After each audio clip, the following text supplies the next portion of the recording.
இது மக்கள் அரசியலாக ஏற்கனவே இருக்கிற அரசியல் கட்சி சார்ந்த அரசியலாக மட்டும் இல்லாமல் நமக்கு இருக்கிற மிகப்பெரிய நெருக்கடி என்னன்னா நாம் எடுப்பது தமிழ் தேசியம் என்ற தேசிய இணைய அடையாள அரசியல்.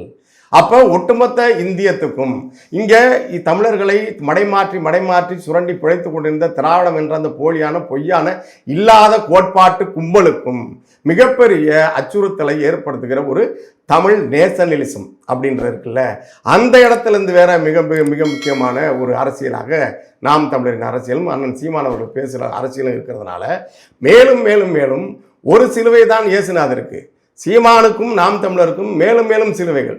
எப்ப மக்களிடமிருந்து இந்த இந்த இந்த நெருக்கடியே புரியாத பெருங்கூட்டமாக தமிழ் மக்கள் இருக்கிறார்கள், தமிழ்நாட்டில் வாழ்கின்ற மக்கள் இருக்கிறார்கள். அதுல இருக்கிற மொழி வழி சிறுபான்மை மக்களுக்கு ஒரு தெளிவு இருக்கு.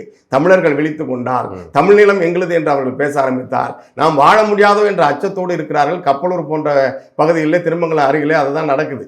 அது நான் படப்பிடிப்புக்கு போன போது நான் அதை ஏற்கனவே பதிவு பண்ணியிருக்கிறேன்.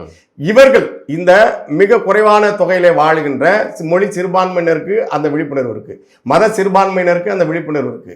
ஆனால் பெரும்பான்மையாக வாழுகிற நம் மக்களுக்கு நாம் பேசுகிற அரசியலின் அவசியம், அதனுடைய தேவை பற்றிய புரிதல் இல்லை.